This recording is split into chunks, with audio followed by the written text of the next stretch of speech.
Welcome to our last roundtable for Old Colony. I'll turn my video on. There we go. Welcome. Thank everybody for coming. Mr. Lyons, what do you got for an opening for us? Hey, I hope this works because I lost the screen with everybody on it. Oh, what? So I can't share. Wait a minute.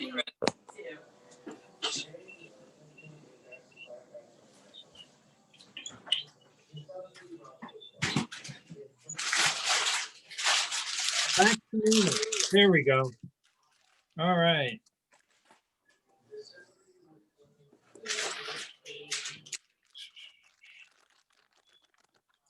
And I have an opening here.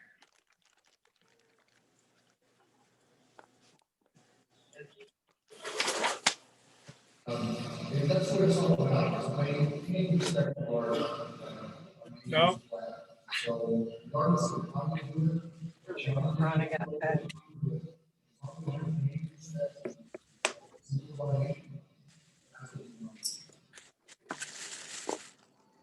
I got something.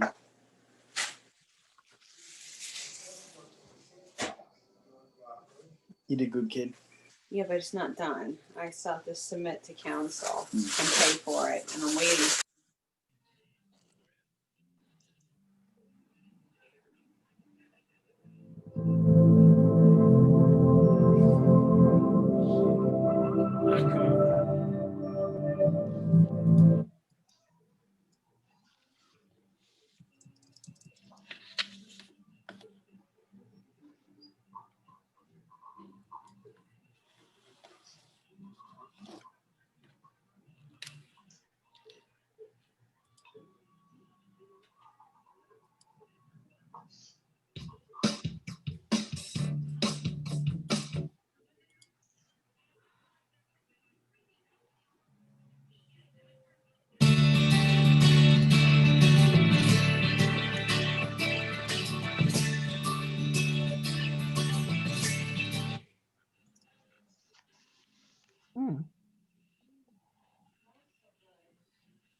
Like the three fingers of the Scout sign of salute and the three-pointed design of the Scout badge, it has three parts: duty to God and country, duty to other people, and duty to ourselves. Will everyone please stand with me and recite the Scout badge? I will do my best to do my duty to God and my country and to obey the Scout law, to help other people at all times, keep myself physically strong, mentally awake, and morally straight.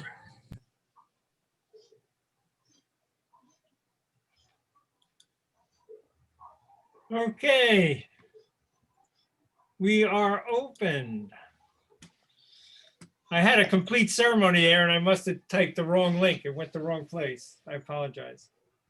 How dare you? Alrighty. We'll start off tonight. Now that's done. Got some hot topics. After a scout learns how to face a bearing, Blindfold Compass Walk is a fun way to test their ability to follow a bearing, relying only on their compass. Each patrol is going to set a bearing. Once you have your bearing set, Steve, you have a video, we can't see it.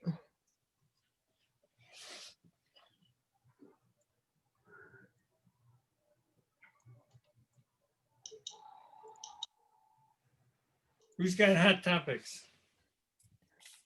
You want, Mr. Salow, you want to start off?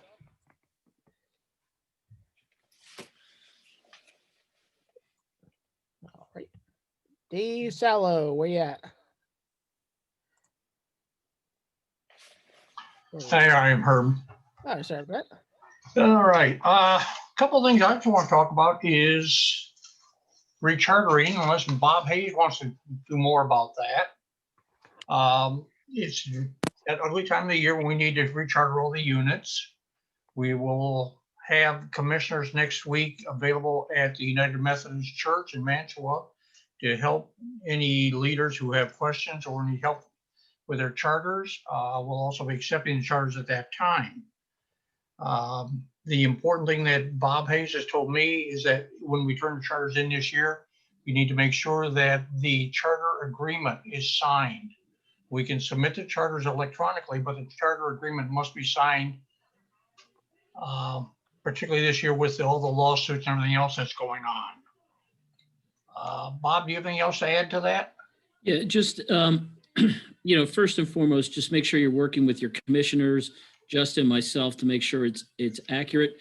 One of the worst things about, as we know what happens with charters sometimes, if they're incomplete, well, then it kind of just sits in a pipe and things have an opportunity to get lost because they can't process the charter. So we want them to be as complete as possible with everything in there that's correct and accurate, all the money's correct, so that once it gets into Steve at the registrar, it's an easy process for him. All he should have to do is just enter this stuff, not track down a lot of applications, missing youth protection, criminal background checks, all that stuff. So let's please make sure that's right. The memorandum of charter agreement, I'm given to my Learning for Life days. The charter agreement, again, needs to be signed. And yes, now the new form has 2 signatures. You need your charter organization rep and the institution head. That's extremely important. Again, Justin, myself, will help with those if you're having a hard time getting those done. That we can process without, but we need to make sure it's in a timely manner when we do the charters. That's all I've got, Dave. Okay. The one thing I want to say on the charter agreement, it's a little bit confusing. The very top line says charter organization. A lot of people have been putting in their charter organization's name. The charter org executive head is placed for their signature at that point. The other thing, Herb, I want to do is we've got some guests tonight from the used to be Whitehorse District that will be joining us in Crossroads. I'd like to welcome them. And I also see Mark from the Osprey District. I want to welcome them also. The only other thing I have to talk about, Herb, is I just want to thank everybody for their support and how amazed I am with the amount of food and stuff that was turned in for the food drive. In this period of food insecurities, it was really heartening to see how many units had filled pantries. And I want to thank every scout and every leader who came out and helped. Herb, that's all I've got for right now. Oh, yeah. Hey, Steve, did you want to touch on anything about charters since that's kind of your deal? That's the other Steve Leth, but yeah. Okay. let me put on my registrar hat. Change your hat. Yep. Just get them in and get them done. The front page has the fees correct on it because it includes the council fee and all of that stuff. So that that bottom line number that's on the front page is pretty much it. The new style criminal background checks are required this year. As you're processing your charter, at some point you will see a roster of your leaders, and it will tell you which folks we do not have the new form on file. And the new form is the one where the block the person fills in is about halfway down the page. So we do need that. That's the form that allows National to recheck to redo the criminal background check every like 3 or 4 years. As I mentioned at the Whitehorse Roundtable last night, they did the first batch of rechecks, and in our council, we did not find anyone who joined scouting and then turned to crime. So, so there weren't any background checks that we needed to take any kind of action on. So that was a good thing to see. But what they're going to do is, every year they're going to send off another batch of these things so that they're constantly rechecking our backgrounds. I know probably mine wasn't done. The last time mine was done was when they first started doing it in 2008, I think. But anyway, we need to have those, and the charter renewal system tells you if we don't have them. It's best if you can collect them ahead of time. And the charter agreement. And of course, we'd like to see, we definitely want to have your JTE forms. There's an FOS form that's in there, so get all of that stuff in as well. But, you know, don't wait till the last minute. The deadline that was advertised on the website is December 11th. So that'll be a great birthday present for Melissa Rozecki, our office manager. So, you know, give Melissa a charter for her birthday. And that's pretty much it. Thanks, Eve. Sorry to put you on the spot there. Okay, and Herb, again, I just want to reemphasize, we will be on hand on the 15th to help with charters at the United Methodist Church in Mantua. So if you can't make it to the council stores or you have questions, come on out and we'll see if we can help you. Mr. Hayes, anything else from your end? No, just the only other thing is if anybody has a couple things, camp cards or camp card money, and they want to get that, we want to get that in by the end of the week so we can close out camp cards.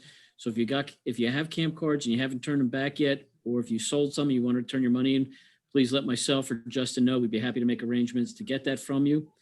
And the last thing is, if you've got any membership out there that you're holding on and you want to just put in with the charter, don't do that.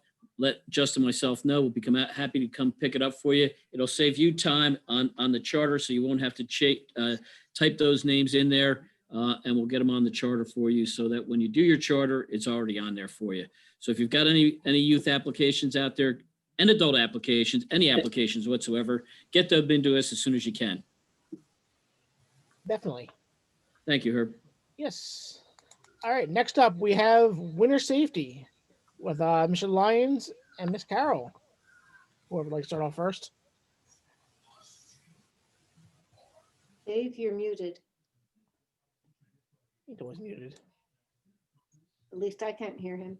No, I was muted. Okay. I'm going to start. I was asked to do 2 minutes on knives as well as the winter safety. And I'll lead in, and then Carol's going to do winter safety camping, right? Right. Yep. Okay.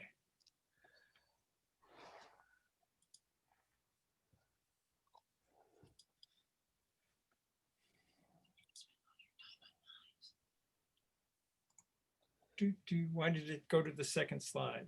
There we go. All right, just a few thoughts on knives. You see here the classic Cub Scout knife and the classic Boy Scout knife. If you've got parents that are asking you questions about what knife should they get their son or daughter for Christmas, you know, obviously you want to consider, is it a Cub Scout, a Scouts BSA, a Venturer? What is he? You know what they're going to use it for, so you can explain to the parents why they don't need the 74 tools in the Swiss Army knife. What are your local units' ground rules? Do you allow fixed blades? Do you allow 7-inch long folding knives? And you got to tell them what the Scout has to have first, which is they need their Whitland chip in Scouts BS in Cub Scouts and the Totem chip in Boy Scouts. And I always tell the parents, if you look at Totem chip, the word tote is part of that. And tote means to carry something. So the Totem chip gives this Scouts BSA the ability to carry his knife, axe, saw from his or her from place to place. The Whitland chip, even though I just spotted this today, it does have the word carry in the bottom here someplace. We always told the parents in our pack, the Whitland chip gives the cub permission to use the knife seated at a table, paying attention. And the same rules apply to that as apply to BB and archery. If they start not paying attention, they get told to leave the table and turn the knife over. And when they get up to go to the bathroom, they're supposed to give the knife to a parent. You remember the Boy Scouts, toting chip means you can carry it, Whitland chip, you can use it while seated paying attention. The classic Scouts BSA knife is perfect for everything a Scouts BSA Scout would have to do. If they want to become an extreme carver or something, that's a different edge, but this has got all the tools they could want and ability to go. BSA has 4 different knives, or at least they did when I worked in a store, but I can only find 2 of them on the website today. The classic knife and the little blue knife. The little blue knife is my favorite for Cub Scouts. It's got a rubber handle. It's the only one with a Cub Scout logo that locks in place so the scout can't accidentally close it on his hand. It's only a 2-inch blade. And it's one of the lowest price ones on the board. Actually, it's the lowest price official BSA knife. The knives we have that cost less, BSA just sells. And this is the Bear Claws. Bear Claws. And it's also smaller for the grip, because if you start giving a Cub Scout this humongous Swiss Army knife or a Leatherman, it's probably bigger than his hand, and he can't get his fingers around it and hold it. And these saw blades look very dangerous to me if you're going to give them to a little kid. So I would definitely not go that way. And most units say no fixed blade knives. You see both of these are official BSA knives. The one on the bottom in the green is no longer made. But this one is made. Most units say no fixed blade knives. National does not have a ban on that. But as I said, this is the best knife for your bear cub. And notice my disclaimer down here, definitely a personal opinion, not a BSA thing. Rubber handle for grip, blades locked, single blade, no distractions. And lowest price official BSA knife. There's a green handled one for Boy Scouts with the single blade also. So have we sharpened your knife knowledge? All right, bad joke. It's okay, Dave. You're full of them. I know. Uh-oh. There we go.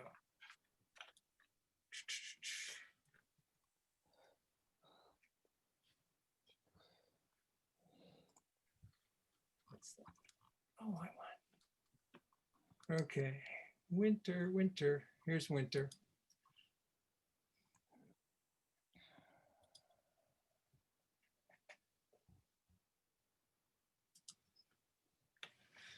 BSA has a,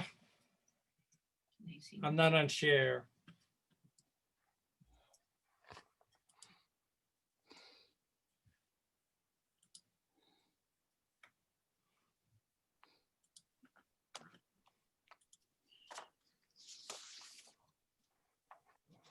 Uh-oh, you took me off screen sharing. I actually haven't touched it. Oh, well, it shared my other one. Now I'm getting a message that I can't share. Hold on.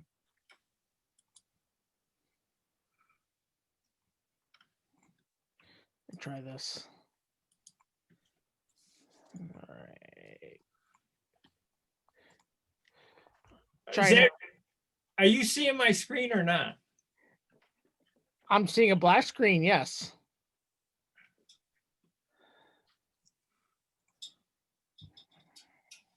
You should be seeing pictures. It was saying that you started to share. Okay. Hold on. Which one do you want, Dave? The one you sent me? I want winter. Not winter activities. Winter activities cold, capital COLD. Yeah, the one with the Boy Scout health and safety header? Yeah. Got it. 1 second. I must have closed that by accident. There we are. Okay. So this is in a series. These BSA safety moments are out there at scouting.org. So in the winter, as with all things, activities supervised by mature and conscientious adults, you got to review all the dangers of the winter sport and stress prevention. Then you're going to need PPE, helmets, sledding, snowboarding, skiing. Winter sports can be demanding. The cold, your body's trying to make heat, and you're struggling to walk or hike through the snow. I did my 20-mile hike for a hiking merit badge in snow in New York State. It was rough. Appropriate personal protective, physically demanding, physically fit. You got to make sure the equipment fits. This one says during sledding, make sure the hill is safe and free of obstacles. The another document I looked at says free of immobile obstacles like trees. I've run a sled into a tree once or twice.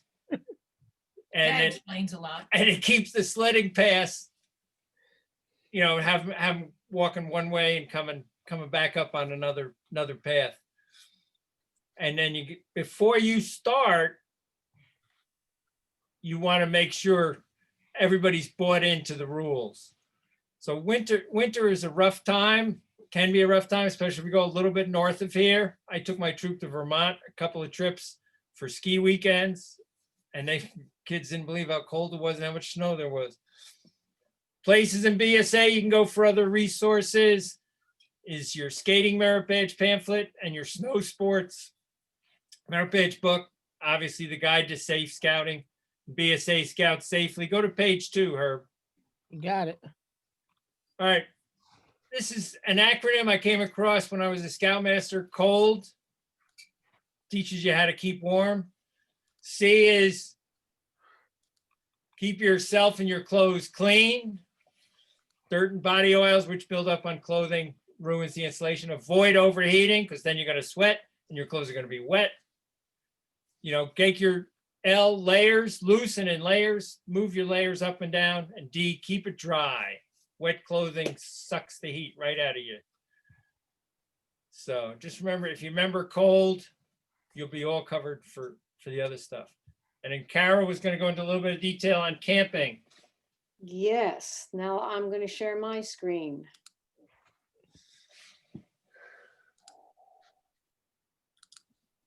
There, am I sharing? Yes, ma'am. Yep. Okay, so this is from Scouting Magazine, and I thought it was interesting because evidently this is happening all across America. People think that Cub Scouts are not allowed to camp in the winter. But if you go with the age-appropriate guidelines for scouting, they certainly are allowed to go camping in cabins. You can, and in some councils, it is a council policy. Some councils even allow Cubs to actually camp. Why would that be? Because those Cubs would come from a place where they're very, very used to spending time in the outside. You know, if you take away winter camping from Minnesota Scouts, well, they're not going to go camping much. So, but they know what winter is. So according to BSA policy, the council makes the rules, and our council, correct me if I'm wrong, council people, says cabin camping is completely appropriate for Cub Scouts. So go let them be outside all day, let them enjoy themselves in the winter, keep the outing and scouting even in the winter, and then they'll have a heated cabin to come to get their toes warm at night and fill up their bodies with a lot of warm food, and everything is good. I highly would encourage that you don't just shelter inside during the winter months, because kids don't feel it. My grandsons run down, now they only live a block and a half away, but they will run from their house to my house in their bare feet, even yesterday. Now today with the snow, I noticed there was a jacket on. And I'm like, aren't you cold? No, why, Nana? Well, they're insane. What can I say? Little kids just don't feel the cold. Sometimes we have to feel it for them. So make sure that they know what to bring. Packing for an activity for Cub Scouts, even if it's a daytime activity, give guidelines to the parents. Let them know what to bring. And an extra pair of socks is always a good idea for Cubs. Remember hydration. In the cold, we lose our moisture. We have to keep hydrated even in the winter. I know it's easier to remember in the summer because we're hot and thirsty. In the winter, we're cold and shivering, and we don't recognize that that's our body being cold.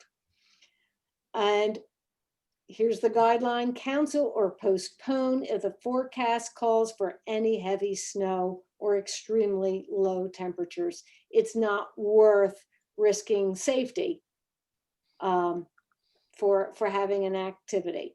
But here's the age appropriate guidelines where it says council designated locations only for Cub Scouts. And our council has designated that that we may use cabins to inside. And then of course for Scouts BSA, they can proceed to winter camping.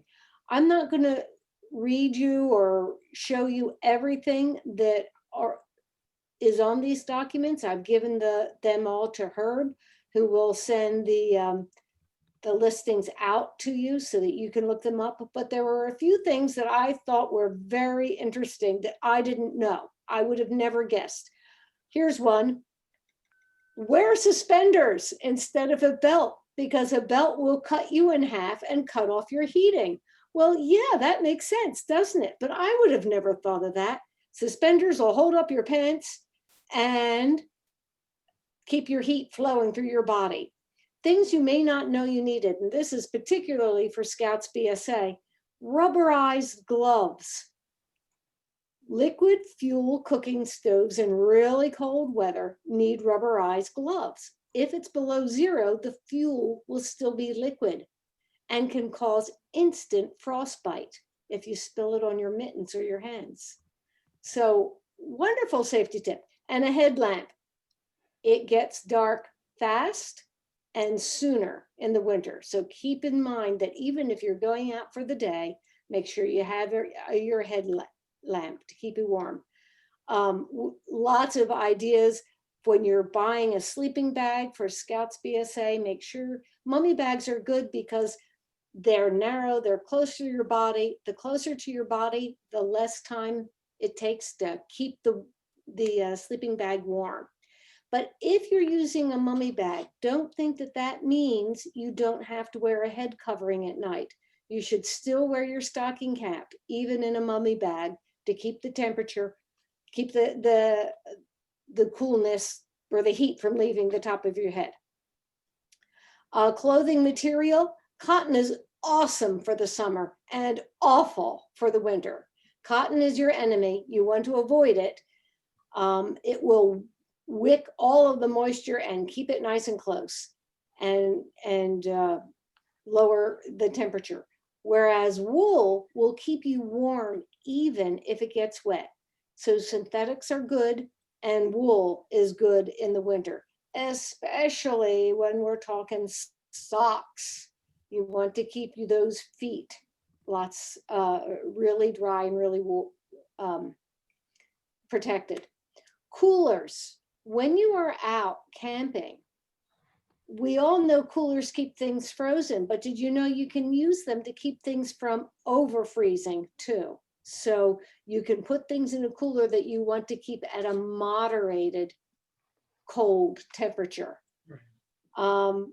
Stick hand warmers in your boots or shoes overnight, long lasting hand warmers so that they're nice and toasty when you put them in the morning.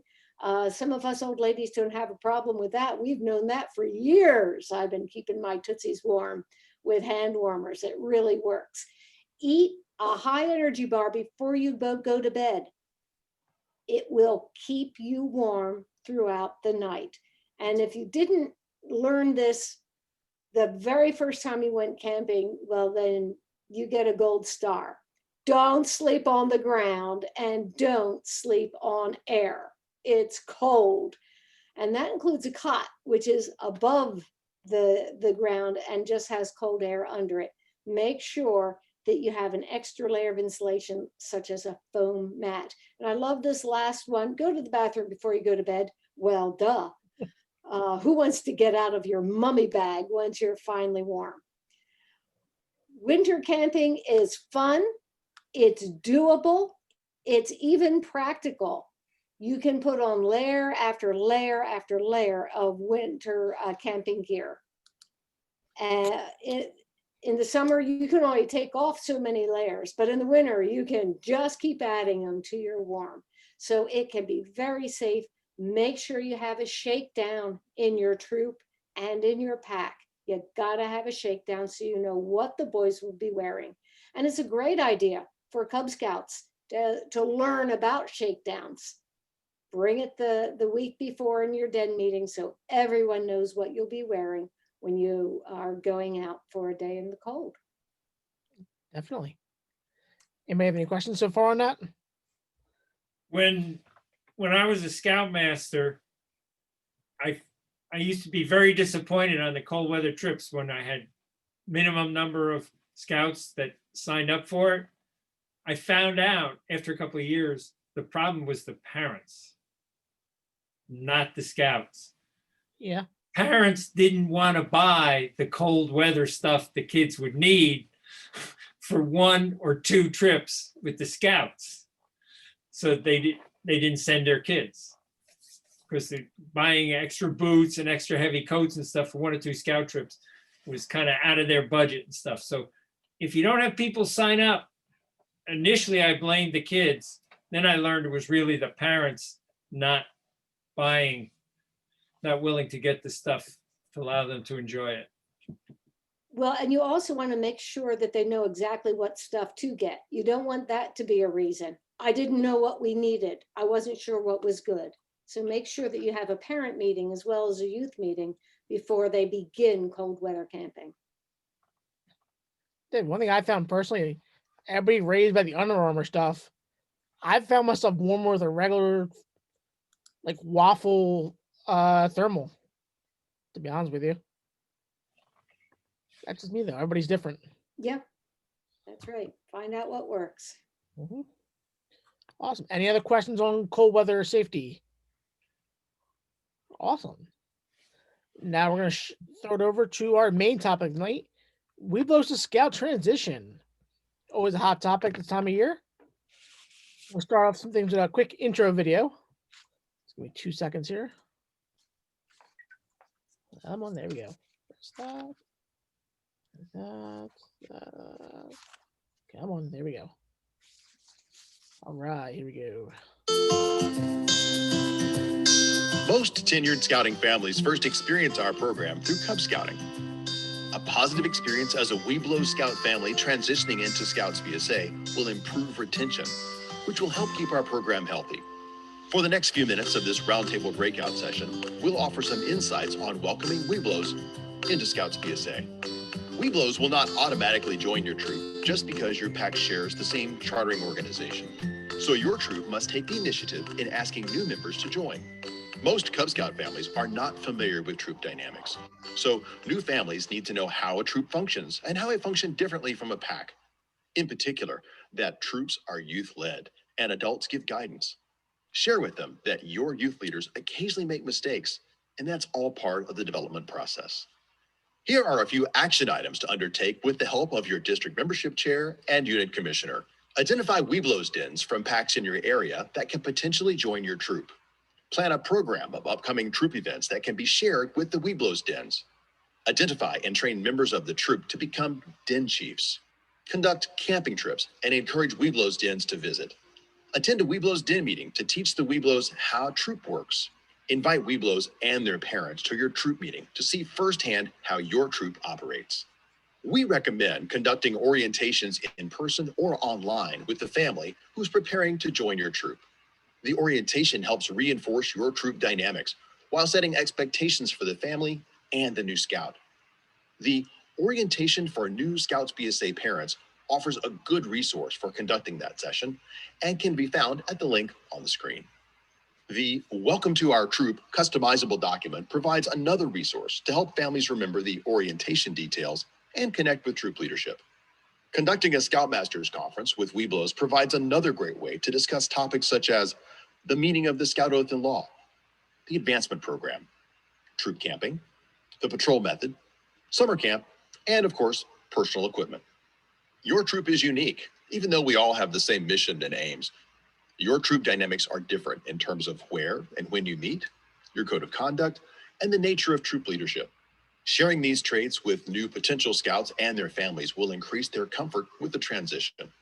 Remember, these are young scouts, and this is a new experience for them. For some, this will be the first time they've had a role with responsibility, and that can be overwhelming. Consider creating a new scout patrol or a troop guide, or possibly having an assistant scoutmaster work with the new scouts to ease the transition. The quality of the experience and retention of new Cub Scouts will depend on guidance of the patrol leaders and adult leaders. They should clearly define how your troop operates, as well as expectations of the scouts and their families as they join the troop. Now, take some time during the remainder of this breakout session to discuss these questions. Thank you for watching, and thank you for all you do for Scouting. Awesome. Quick little video there. Get out of that. Out of that. Got session in again. And all right. Just want to touch on a few key points here. It's a quick calendar of 12 months. Kind of what you should do leading up to your season. A lot of people always think, okay, it's February, let's worry about the Webelos. Really should start about 6 months before that. So kind of August, start getting the names like we said in the video. Kind of start plotting, okay, these are area packs. These are the packs that have Webelos. Kind of figure out who's what, where. Start developing your personal program. Definitely. I've seen troops write a letter, usually in early fall. Everybody's got it differently. We invite them out to a camping trip, really. That's one thing I've seen a lot. Camping trip, outing, day activity, whatever. Kind of give them that face time. Usually as we get into like November, December, invite them out to a troop meeting. Work with your den chiefs. Don't be afraid to kind of ask questions. Go above and beyond, really. Kind of show them what the troop lifestyle is about. Then we get into January. By that point, you should have an idea of kind of who's going to cross over. You have an idea, kind of work at the packs. Plan your bridging ceremony. And think about, okay, how are we going to do this? Do we do something like super crazy, something super simple? Everybody does it differently. Where it really works for you folks. There we go. Then we get in February, we're going to do the blue and gold banquet, bridge them over. Kind of big thing I've noticed, communication is key with these parents. Get them in, get them understanding, okay, this is the way the troop's going to operate. And just go above and beyond with that. Kind of getting in towards the spring. So make sure we've got them on the fast track to earning a scout and tenderfoot and helping them understand the troop program. Invite them out on their camping trips. So make sure they're part of the family. Easy way to explain that. One thing I also like to say is start looking at your next group. Look at your bears. Start getting some FaceTime with them. It's because you don't want to just pop up in their lives as soon as they become a Webelo. Try and get that FaceTime early so they know who you are. And honestly, you have a relationship built. It goes such a long way. As we said, just keep working closely. Start thinking about summer camp. Make sure they understand their first year camper program, what's expected there, and make sure they're prepared for that. And even going through summer camp, during the event, they're probably the first time away from their parents. Just think about, okay, kind of be there for them. And throughout that, I'm going to be sending out a quick guide to kind of go over this calendar a little bit. It's pretty much a year-round guide. It's super simple, some basics to really guiding you on where to go with this. I enjoyed it. I've actually learned a lot from reading it. So hopefully you folks do too. Dave or Carol, you guys want to add anything to that? No. That was good. Thank you, Herb. Herb, can I and say that's going to be posted with your newsletter, just like all the stuff Carol and I have. Go ahead, Bob. Yeah, so I just want to tell a story, and I apologize if the person is on the call in this meeting, that because I don't remember who said it to me, and I apologize for that. But I was talking to one of our unit leaders, And he was talking to me about his Webelos transitioning into his troop. And none of his Webelos were going to cross over. They had enough Boy Scouting or Cub Scouting, and they didn't want to cross over. He convinced them to go on to the camp outing. They went out camping, and they were going there for the day. And this was a whole den of Webelos, and none of them were going to cross over. They went out on the trip. Every single one of them crossed over into the troop. So none of them were going to go, but he persisted and really convinced them to go and said, hey, listen, if nothing else, you have a good day. Every one of them had such a great time. They did cross over. So I think that's an important part of it is, making sure that we're persistent with the Webelos. Some of them may be apprehensive and a little shy or nervous about going to the next level. I think with some encouragement, they'll go, and if they have a blast, I think they'll cross over into the troop. So whoever did that, congratulations. That was a great lesson. I learned something from it, and I'm sharing it here with everybody today. So whoever it was, thank you. It really was a great story, and I really appreciated it. Definitely appreciate it. Thank you. Yes. Go ahead, Mr. Lyons. All right. So from the Cub Scout point of view, this is the top 10 things to look for in a troop. And this came from a pamphlet from New Birth of Freedom Council. And there's the link to it. Plus, I put the pamphlet in the stuff I gave to Herb to make sure you guys get. All right, top 10 things. Are they having fun? Same as Cub Scouts. One of the #1 things is fun. When they go out camping, when they do activities in the troop meeting, do they do it to have fun and learn something? That's what you want, because if it's not fun, the scouts are going to lose interest and drop out. Do they have a planned program? Over here in the right-hand side is a 12-month planning chart put out by Boys Life for the BSA. Every year, the troop should do its annual program planning, and you can fill in a chart. You can fill in this chart. You can get it from them, or you can create your own and get the program planned out.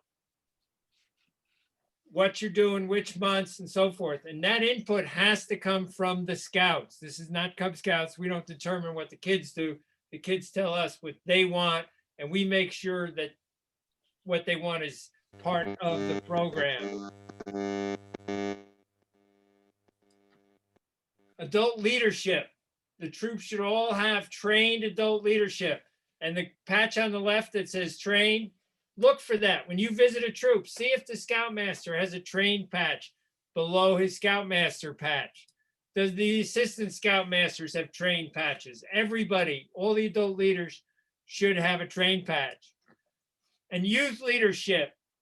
Are the youth running the meeting? Is the senior patrol leader standing up there in front of the group directing it, or are adults telling the kids what to do?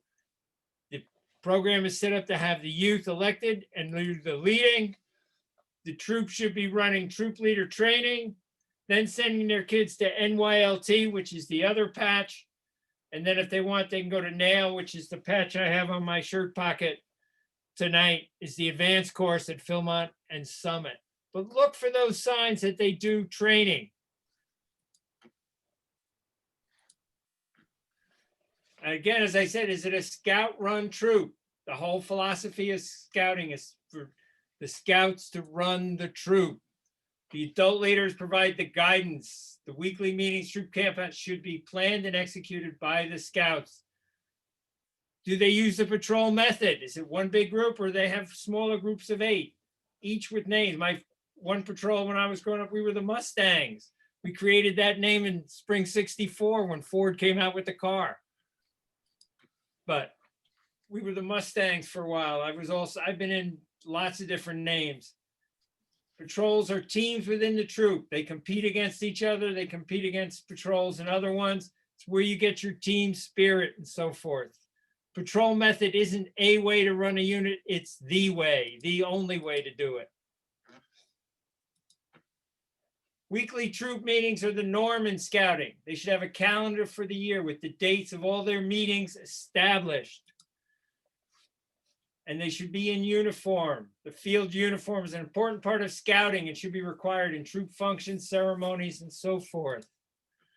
They can use an activity uniform, scouting t-shirt and shorts or pants for other activities. District and council. You guys are all perfect examples. You should go to the district roundtables and find out what's happening. So I saw 31 down there, number of participants tonight. That was great. You guys are doing the right thing. Are you involved when there's camporees, when there's other things that the scout, that our council and district are providing? And it's a troop has to be recruiting. The scouts learn going through Scout, Tenderfoot, Second, First Class, and then Star Life and Eagle, they have to be teaching younger scouts. So if you're not recruiting younger scouts, your older scouts aren't really learning how to teach and how to bring the program down and work with other people and instruct them. So you need this constant growth to bring new scouts in for the older scouts to teach and instruct.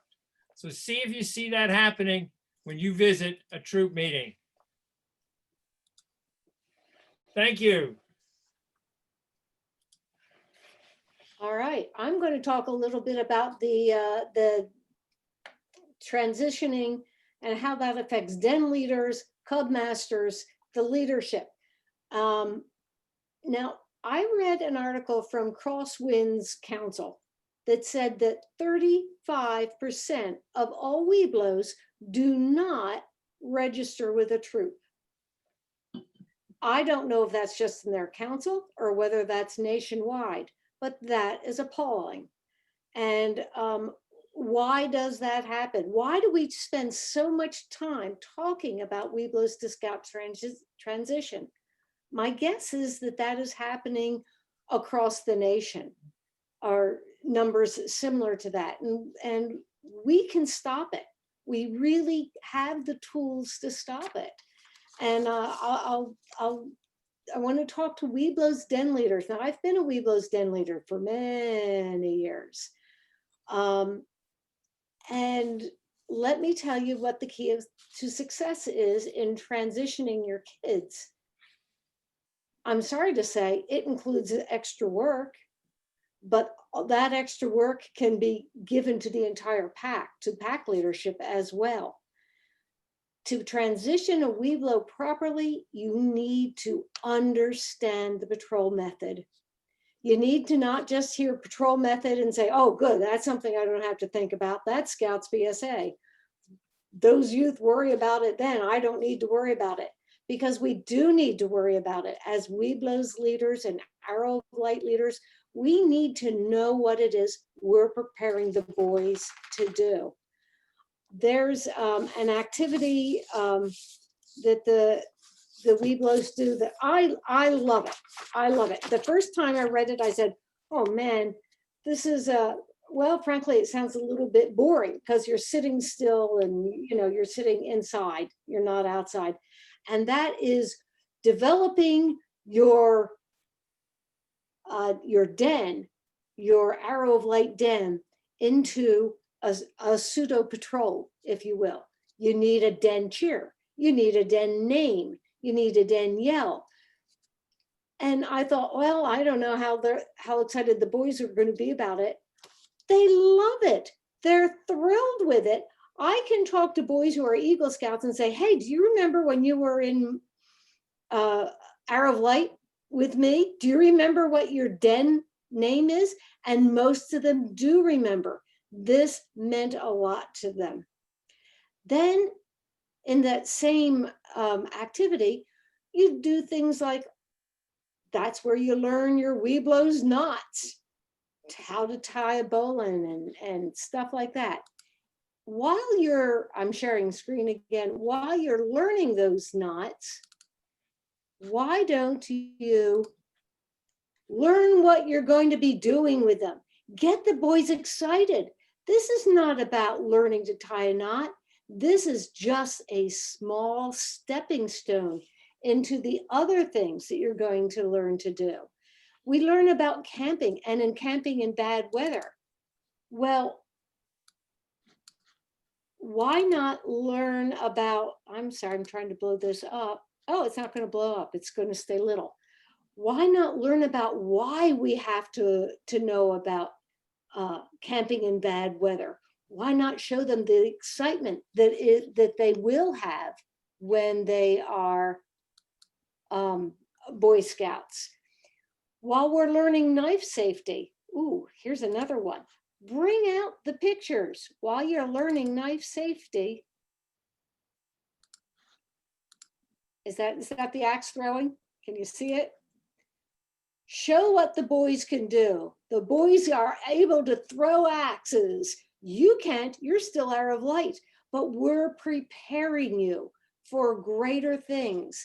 And if you're a cheerleader like that, if you're getting them excited about what they're going to do, then they're going to want to do Boy Scout stuff. If they understand the patrol method, if you understand the patrol method and can explain it to them and lead them through it properly, then as an Arrow of Light Scout, they'll be ready to step into place as a Scout BSA member and have some self-determination, which is one of the greatest differences between Cub Scouts and Scouts BSA. Get pictures if you can of the troops that the boys are going to be going into.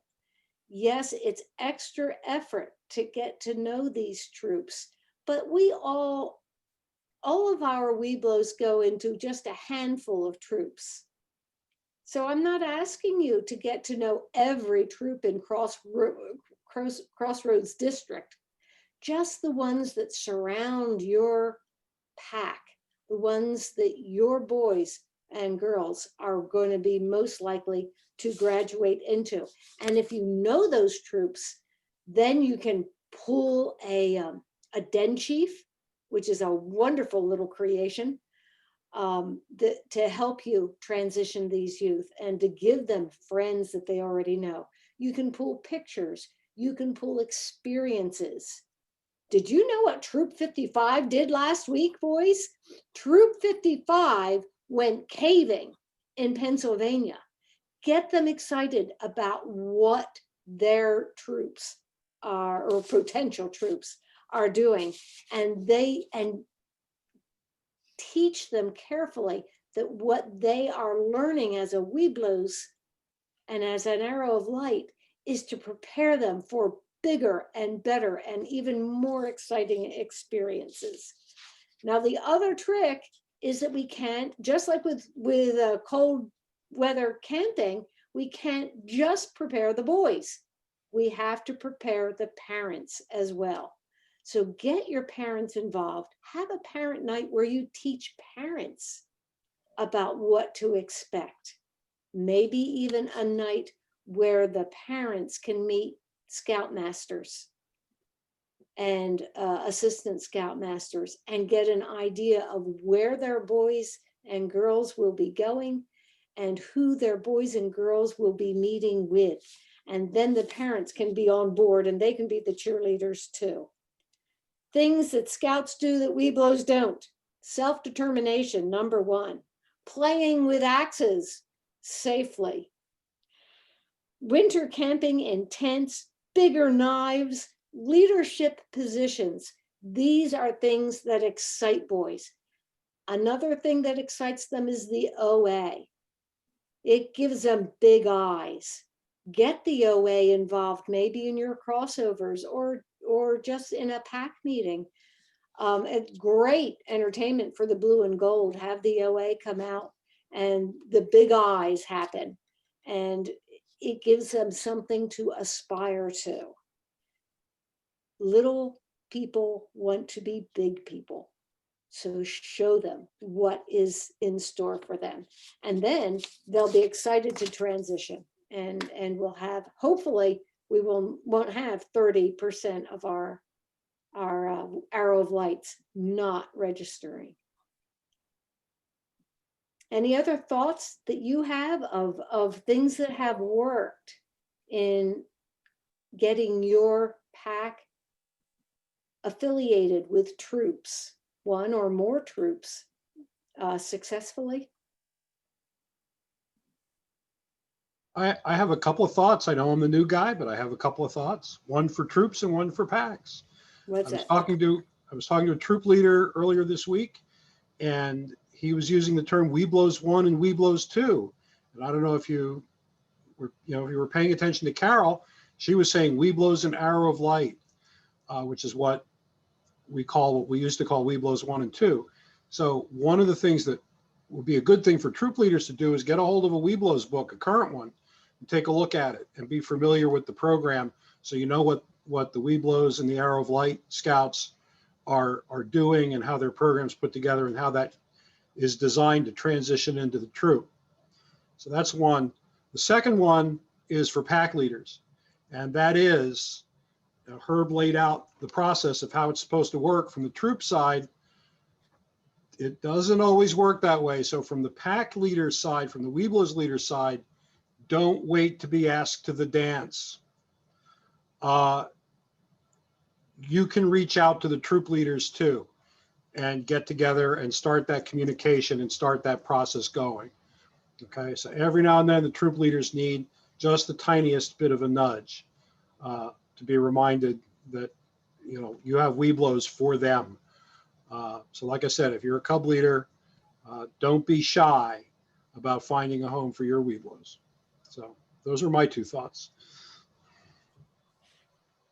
Pat, I'm not running this meeting. There's actually really good thoughts.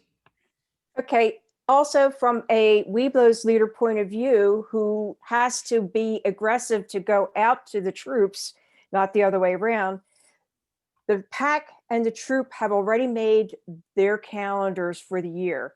So one of the things a troop leader and a Webelos leader needs to consider is get together in August before things gel too much, because if you're going to invite it to a troop activity, you want to make sure it's free on your pack side. So there might be some conflict of interest between the pack calendar and the troop calendar. Resolve that earlier than later, because you'll get more participation both ways. Yeah, most definitely. Anybody else have any thoughts to share? Don't be shy. All right. Well, I know I'm new. My name's Jacob, by the way.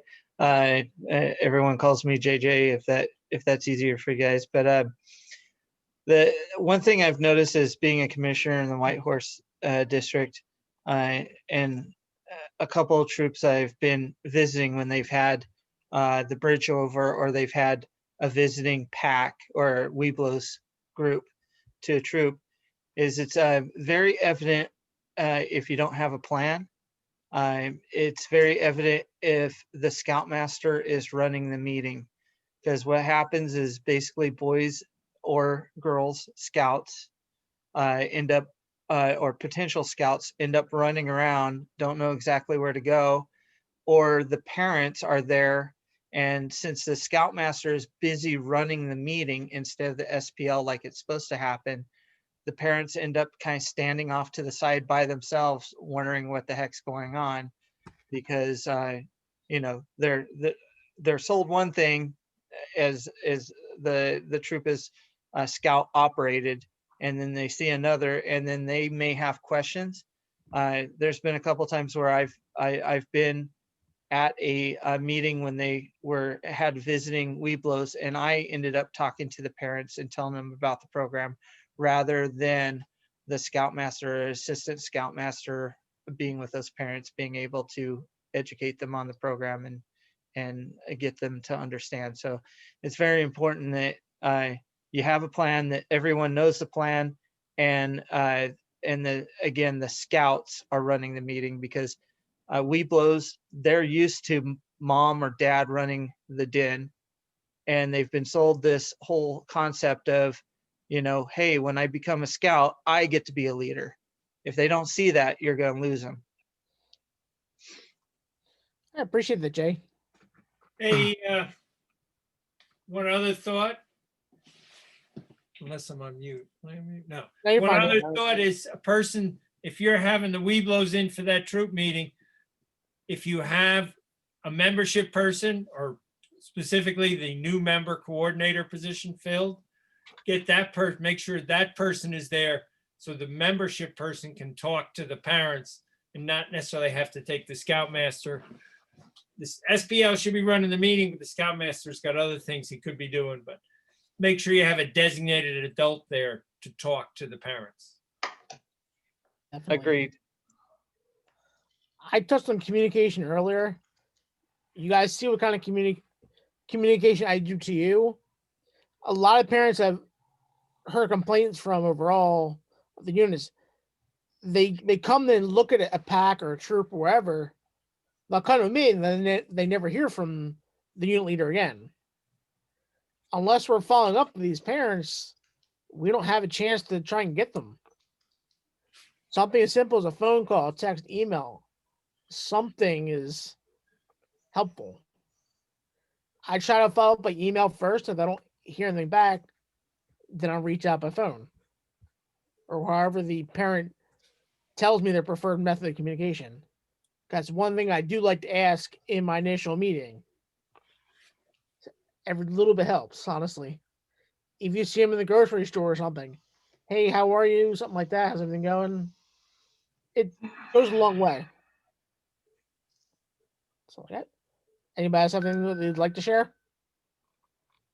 Hi, I'm Janet Sobolski. I am the AOL leader for PAC 45. And I just wanted to comment on using the patrol method. My crew is using the patrol method and they do love it. But prior to that, when they were Webelos, we used the Denner and assistant Denner, and we rotated every month, and they really enjoyed that too. So once we got to AOL, they were already used to having a leadership position, and they kind of expected it. And 100% of my crew is crossing over, including 3 girls. Awesome. Very nice to hear that. Anybody else have something to share? All right. All right, David, you guys have anything else to say? All right. No. Mr. Salow. Yes. Hey, thanks, Herb. Yes, sir. Guys, I want to just take a couple of moments here to say a very special thank you to some special leaders who will be leaving us tonight. Carol James. Carol has decided to retire, if I'm correct, the end of this month. Carol has been with us forever and ever and ever. Carol has worked as a Weebles den leader, worked at a council store, and a unit commissioner, wood badge instructor. I believe Carol's also led the wood badge program 1 year, and a roundtable commissioner. Carol has always been an inspiration to me and to many other scouts. Every time I've had a question, I've gone to Carol, and Carol's always set me straight. I thank her for that. One of the things I was told a long time ago is Carol is always right, and I found out that's true. Carol, we will miss you. We'll miss your guidance, your knowledge, and your smile. And I want to thank you for all you've done for scouting, and I'm hoping that we can get a round of applause for Carol. Thank you. Definitely. All right. I also want to thank Dave Lyons. Dave, who stepped up this year to fill in for Carol when Carol decided to retire. Dave decided to be our roundtable commissioner for Cub Scouts. Now we have reorganized, and Dave got a better offer from Osprey and decided to move down there as their roundtable commissioner. Dave, I thank you. I don't know what they offered you, but I wish you luck. Steve Leth has stepped up to replace Dave as our roundtable commissioner. And finally, Tom Shoup. Tom has been a roundtable commissioner for as long as I've been in scouting. Tom has been in scouting for over 50 years. He has a gold, would you say a gold letter from scouting, Tom, that you got in 2013 after being in scouting for 50 years. Tom is going to step down as a roundtable commissioner after tonight. Tom will be turning the reins over to Herb as the roundtable commissioner. Tom's not leaving us, so Tom is going to become a unit commissioner and will try to fill Carol's shoes as her unit commissioner for her 2 units. So I want to thank all of you guys. And lastly, I want to thank Bob Hayes. Bob, you've been great this year filling in as a district executive. I know that you're leaving us in Justin's hands, and this will be your last roundtable with us. So guys, I just want to thank everybody involved and thank everyone who's helped. Thank you, guys. Herb, I'll turn it back over to you. I miss you, Bob.